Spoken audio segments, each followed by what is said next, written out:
Instead of screaming, the sirens merely whispered. A low, artificial hum suddenly seized every screen, phone, and speaker in the terminal, silencing the busy crowd.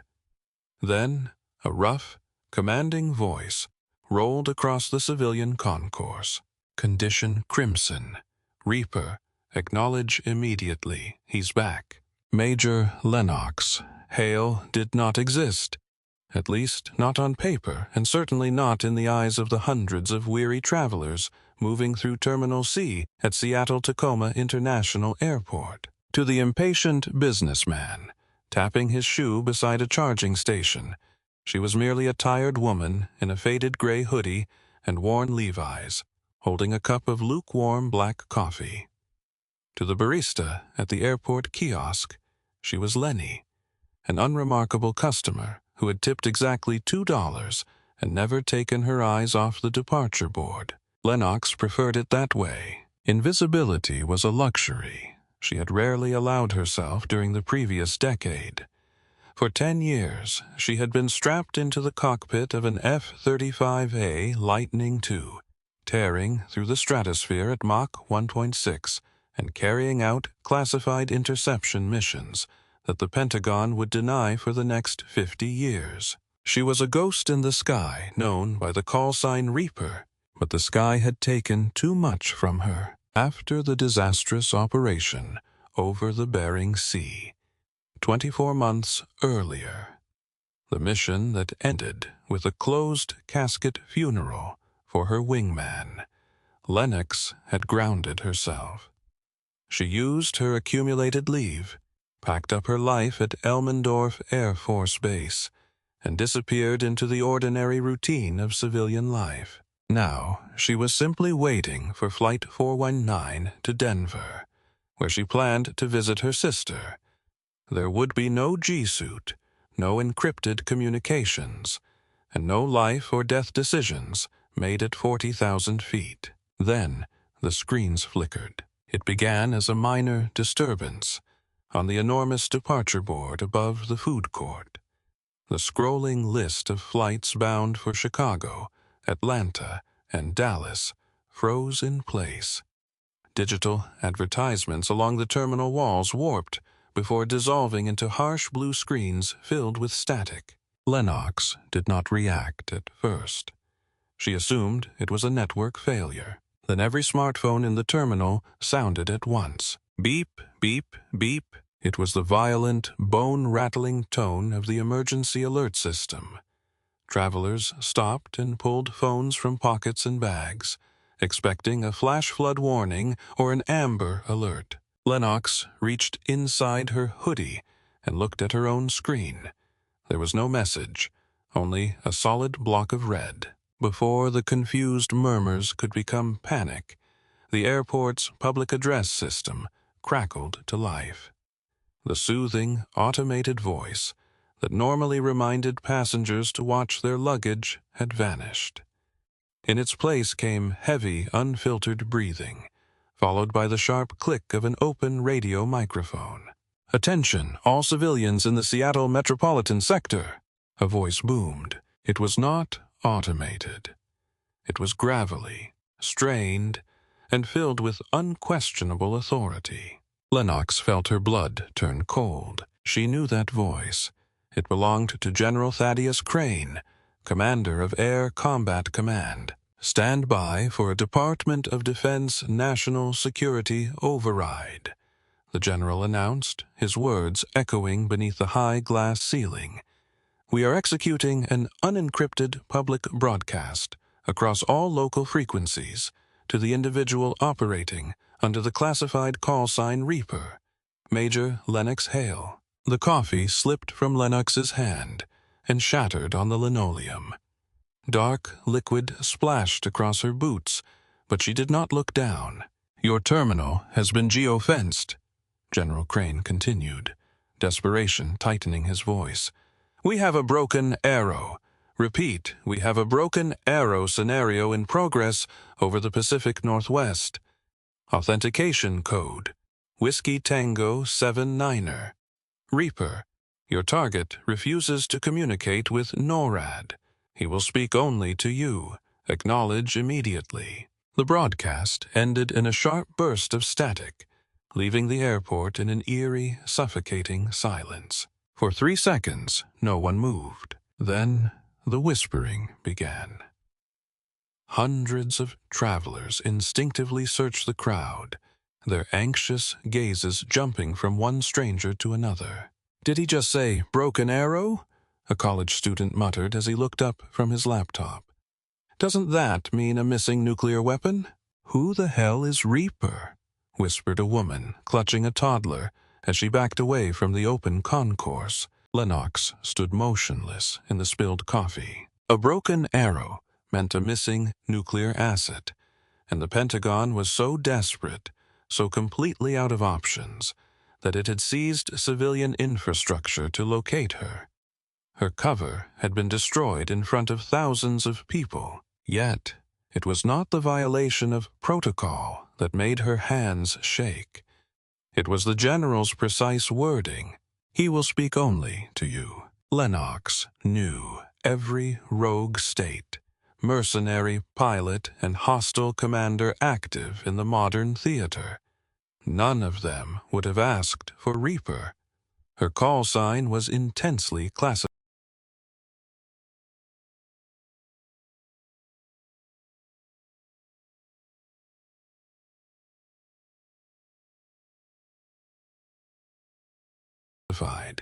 Known only within a small circle in the darkest corners of the Air Force. Only one person had ever been reckless enough, skilled enough, and unstable enough to steal a nuclear-armed aircraft and demand her presence. But that was impossible. She had watched his jet explode over the Bering Sea 2 years earlier. The illusion of Lennox's peaceful civilian life broke apart in an instant. She did not look around, and she did not panic. A decade of training took control of her nervous system, cold and clinical. She left her carry-on suitcase where it stood and pushed through the growing crowd. Her movements were sharp, intentional, and utterly out of place among the confused civilians. Ignoring the sprawling security lines, she walked directly toward the glass-walled TSA supervisor's office beside Checkpoint 4. "Hey, lady, you can't go back there," a TSA agent shouted, stepping into her path with one hand raised. Lennox did not slow down. She reached into her jacket lining and removed a matte black leather credential case. When she opened it, a gold-shielded Department of Defense identification card appeared inside, marked by a diagonal crimson stripe indicating Level 7 security clearance. "Federal override," Lennox snapped. The deadly edge in her voice made the agent physically recoil. "I need your secure landline, now." She pushed past him and kicked open the office door. Inside, a stunned airport security manager named Dorian Pike dropped his pen as Lennox stormed toward his desk. She seized the heavy red emergency telephone and dialed a 13-digit sequence that appeared in no public directory. The line rang for exactly half a ring before the sounds of a chaotic war room burst through the receiver. "Hail!" General Crane barked. Behind his voice came the frantic shouting of radar technicians and intelligence analysts. "Tell me you're secure." "General, you just exposed my identity through a public address system," Lennox answered, her voice as cold as ice. "What the hell is happening? What broken arrow?" 30 minutes ago, an experimental X-59 stealth drone was stolen from an underground hangar at Nellis Air Force Base, Thaddeus said, his words arriving at a furious pace. "The payload is a tactical B-61 nuclear gravity bomb. The drone is fully armed, fully fueled, and operating under autonomous override." Lennox frowned. Through the office's glass wall, she watched airport police rush into the terminal and struggle to control the frightened civilians. "An autonomous drone doesn't issue demands, General. Who reprogrammed it?" A long, suffocating pause followed. "It's Beckett, Lenny," the general said quietly. Lennox's breath caught. The small security office seemed to close around her. "Captain Beckett Ward is dead, sir. I saw the telemetry. I saw the debris field. He survived. A Russian submarine pulled him from the water. They held him at a black site for 2 years and turned him," Thaddeus explained grimly.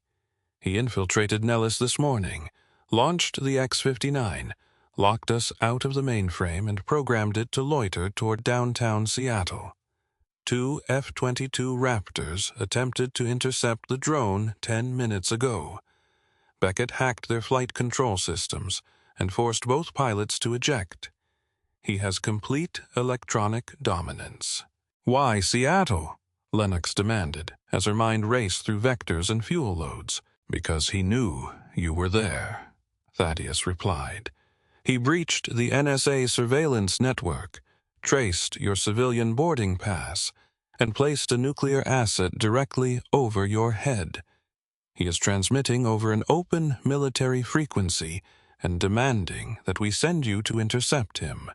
If we deploy anyone else or attempt to destroy the drone with surface-to-air missiles, he will trigger the payload." Lennox stared through the glass at the terminal. Thousands of people, families and children, had no idea that a tactical nuclear weapon was circling invisibly above the clouds, controlled remotely by a ghost from her past. Beckett had always been a genius in electronic warfare. If he had locked NORAD out, no one else could reach that drone. No one except her. "I don't have an aircraft, General. I'm standing in a civilian airport." "Look through the window, Major." A sudden, deafening roar shook the terminal's glass walls. The heavy, rhythmic thwack, thwack, thwack of military helicopter blades vibrated through the floor. Beyond the towering windows of Terminal C, the sky darkened. Passengers screamed and scattered as a heavily modified MH-60 Blackhawk descended from the overcast sky. Ignoring every FAA regulation, it hovered directly above the tarmac, outside Lennox's gate.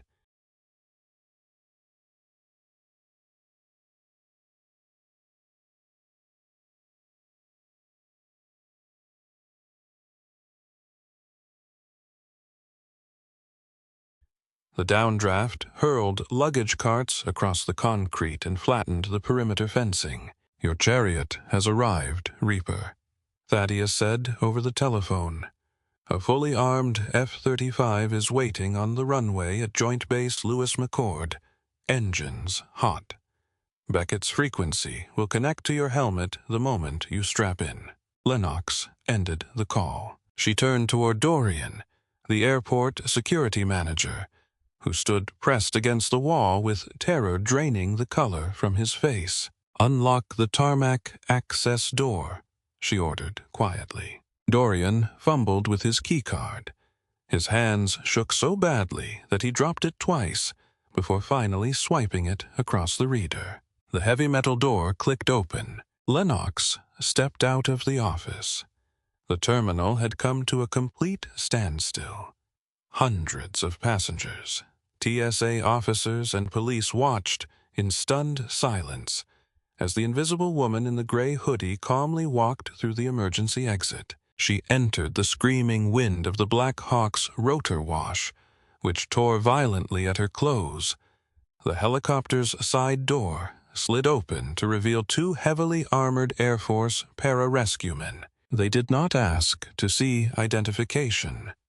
They simply gave her crisp salutes and reached out to pull her aboard as the helicopter banked hard and ripped away into the Seattle sky. Lennox looked down at the airport terminal, shrinking below her. Her civilian life had vanished in minutes. Reaper was awake, and she was going to war against a dead man. The MH-60 Black Hawk tore through dense gray clouds, while Pacific Northwest rain hammered the reinforced windows like handfuls of gravel. The cabin shook with a deafening mechanical roar, Yet Major Lennox Hale sat perfectly still. She stared at the metal floor, her mind shifting with brutal efficiency. The civilian world peeled away and was replaced by the cold, unforgiving geometry of aerial combat. 10 minutes later, the sprawling concrete surface of Joint Base Lewis McChord appeared through the torrential rain. The helicopter did not bother approaching the helipads. Its pilot banked aggressively and brought the aircraft directly onto the main taxiway. Waiting on the tarmac, beneath the harsh, pulsing halogen lights of emergency vehicles, was a Lockheed Martin F-35 Lightning II. The fifth-generation stealth multi-role fighter was a masterpiece of lethal engineering, covered in radar-absorbent matte gray paint. Its Pratt & Whitney F-135 engine was already screaming, filling the frozen rain with shimmering waves of exhaust heat. Before the Black Hawk's wheels had fully touched the ground, its side doors flew open. A crew chief, hunched against the rotor wash, sprinted forward and threw a heavy, olive-drab duffel bag into Lennox's arms. Inside were a flight suit, a standard-issue G-suit, and the crown jewel of modern aviation, a Generation 3 helmet-mounted display system. Lennox removed her civilian hoodie and jeans in the rear of the helicopter and replaced them with the Nomex flight suit, moving with practiced mechanical speed. As she pulled the zipper closed, the familiar crushing burden of responsibility settled over her shoulders. She stepped onto the rain-polished tarmac, where the deafening scream of the fighter's engine surrounded her. She climbed the yellow boarding ladder as the smell of aviation fuel and ozone struck her senses like a physical blow. Lennox lowered herself into the Martin Baker ejection seat. Her hands moved quickly over the broad panoramic cockpit display. She had not touched these controls in 2 years, but muscle memory was a powerful ghost. She activated the auxiliary power switches, secured her harness, and pulled the carbon fiber helmet over her head. The dark cockpit instantly came alive, with an augmented reality display projected inside the visor. Telemetry, fuel data, and weapon status indicators floated across her vision.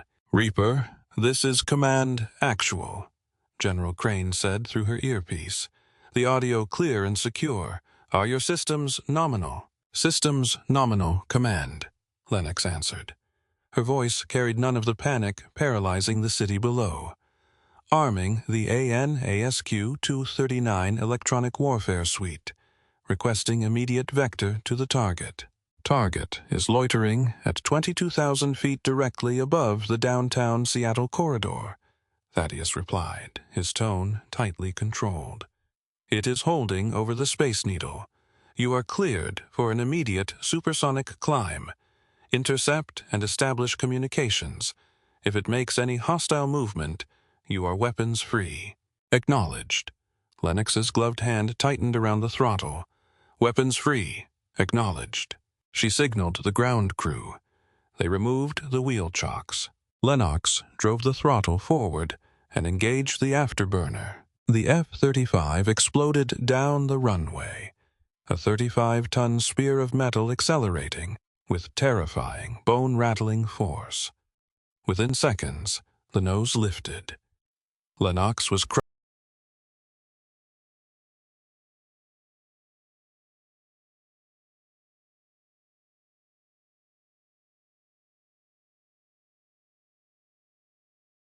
crushed backward into her seat as the fighter punched straight into the storm.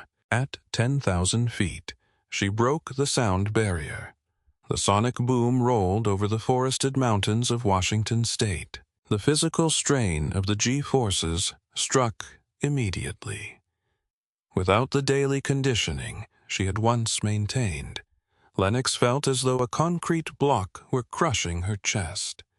She forced herself through the anti-G straining maneuver, driving blood back toward her brain. At 20,000 feet, she burst above the clouds into a hauntingly peaceful world of blue sky, completely separated from the dark rainstorm raging over the city below. Lennox checked the radar. There it was, a single, unmistakable contact directly ahead. Tally target.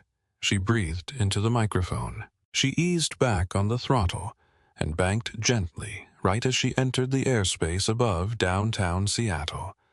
Then she saw it through the canopy. The experimental X-59 drone was terrifyingly beautiful, shaped like a needle, sharply pointed, and entirely without a conventional cockpit.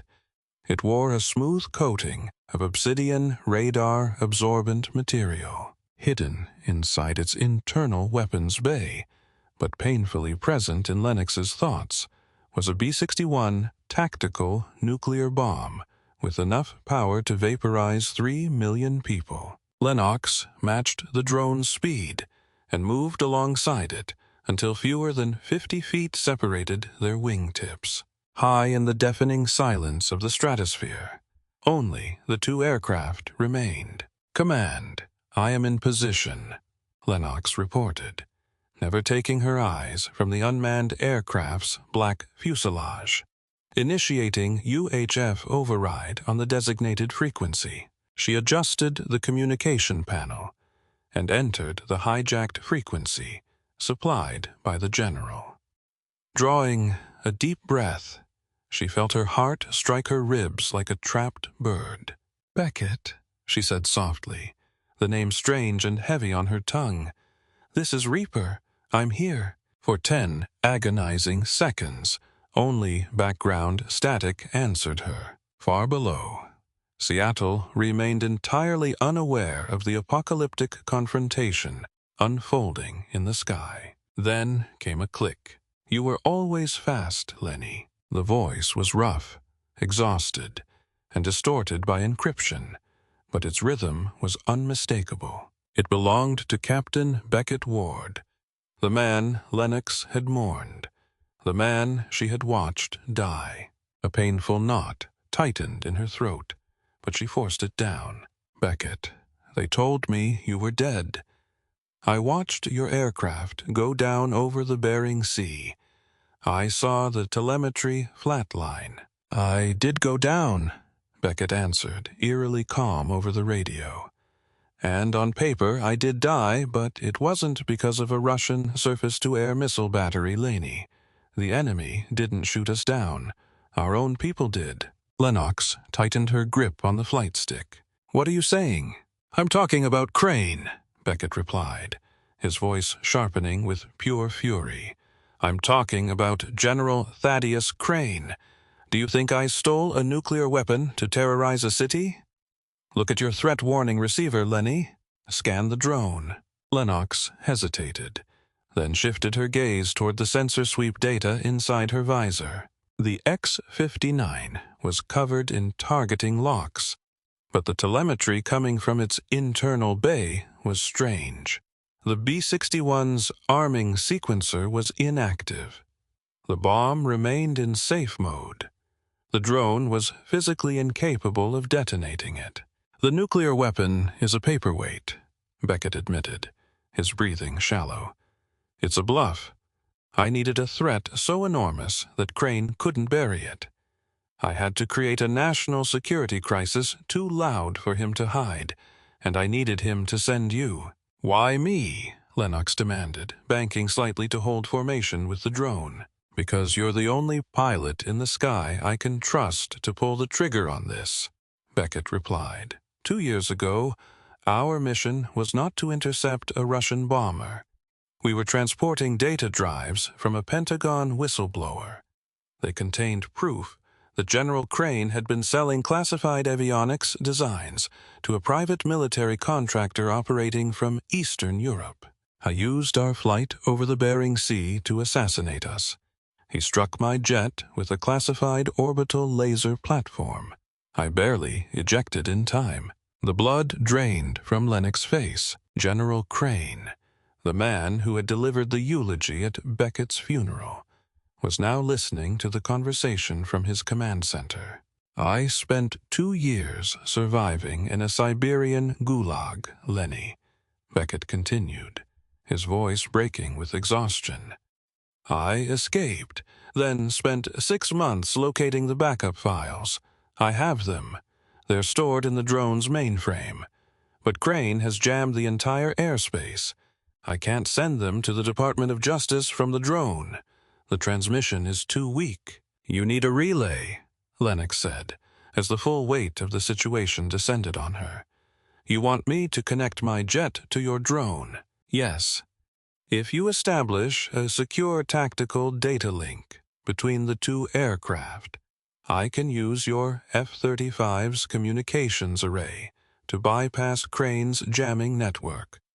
I can send the files directly to the public internet and every major news organization in the country. But the moment you open that link, Crane will understand what we're doing. Reaper, this is command. General Crane suddenly broke violently into the frequency. Every trace of military discipline had vanished from his voice, replaced by frantic, uncontrolled fear. The target is stalling. He is attempting to deceive you. You are ordered to engage. Fire your AIM-120 missiles immediately. Bring that drone down now. Lennox's mind raced as truth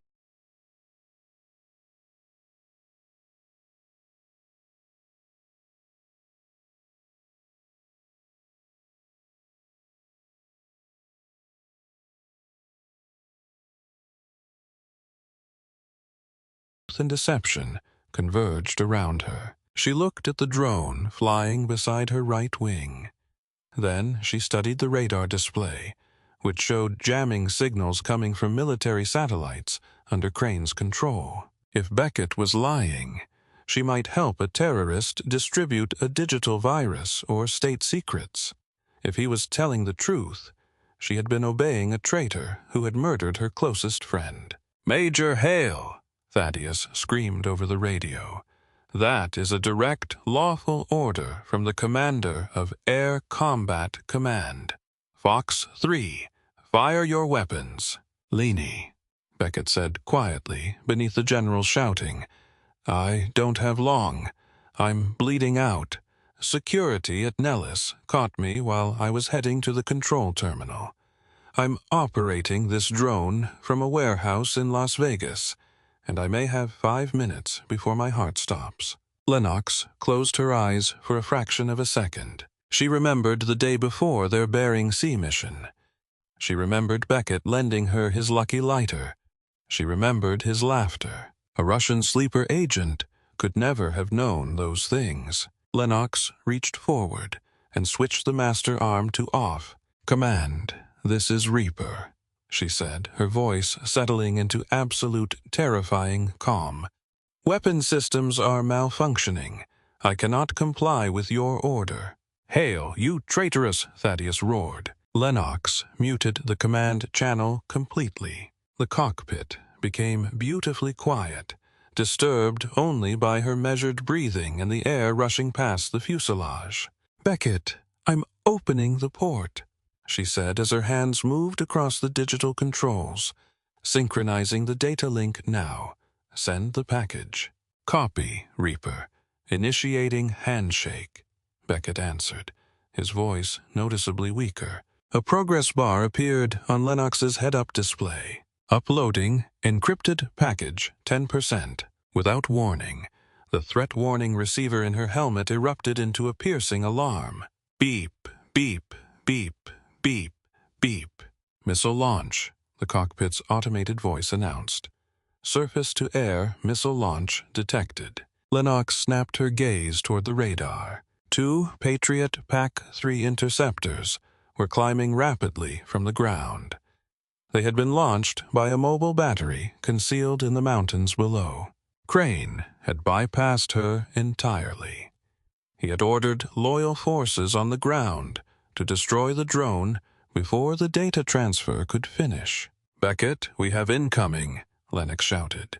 2 fast movers approaching quickly. Time to impact, 40 seconds. "I can't," Evade them, Lenny, Beckett gasped. The drone wasn't designed for high-G maneuvering. If the connection breaks, the upload fails. Uploading 35%. Lennox did not hesitate. She drove the throttle forward and banked the F-35 sharply left, positioning her own fighter directly between the Patriot missiles and the X-59. "What are you doing?" Beckett shouted. "Buying you time." Lennox clenched her teeth as the G-forces drove her into the seat.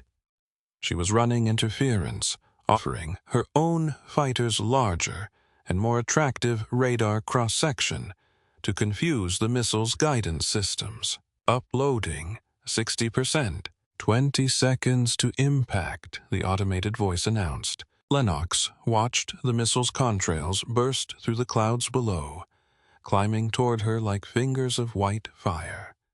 She held the F-35 in perfect alignment, shielding the drone behind it. "Laney, break away! They're going to hit you!" Beckett begged. "Keep the channel open," Lennox ordered, never taking her eyes off the threats. Uploading 85%. 10 seconds. The missiles were closing at Mach 4. Lennox's fingers hovered over the countermeasures controls. She waited. 9, 8, 7. "Upload complete," Beckett shouted.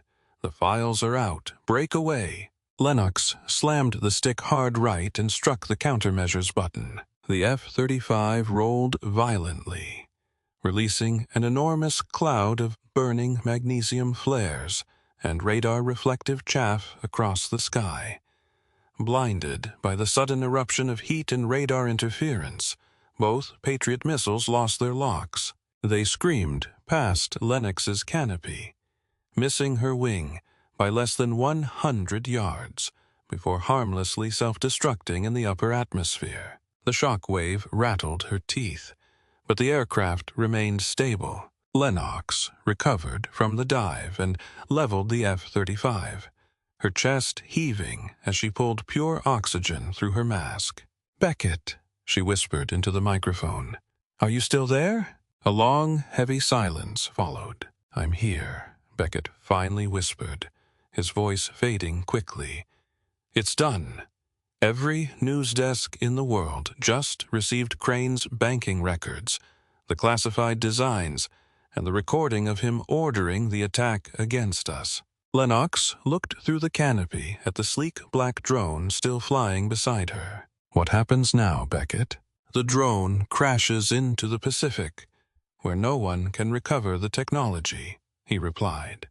His breathing was labored now, a death rattle moving through the encrypted channel. "And I finally get to sleep.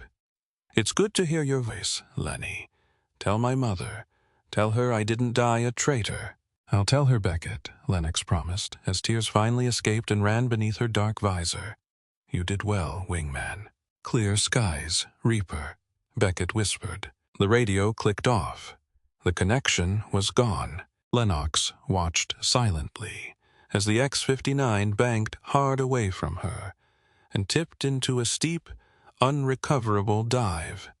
It pierced the cloud deck and plunged toward the freezing depths of the Pacific Ocean, carrying its secrets and the last ghosts of Beckett to the bottom of the sea. Lennox pulled back on the control stick and turned her F-35 south. By the time she landed at an abandoned airstrip in Nevada, General Thaddeus Crane was already in federal custody, surrounded by military police officers who had witnessed the broadcast. The world would never understand how close it had come to a nuclear disaster over Seattle.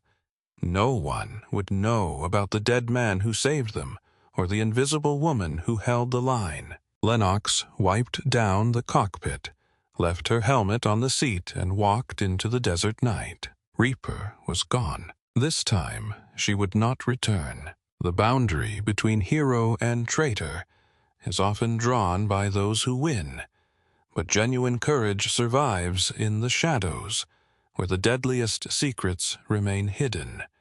Major Lennox Hale sacrificed everything to prove a dead man's innocence, showing that the deepest betrayals can come from the people we trust most. If this intense, high-altitude thriller captivated you, press the like button, share the story with your friends, and subscribe to the channel for more pulse-pounding, real-life-inspired military drama.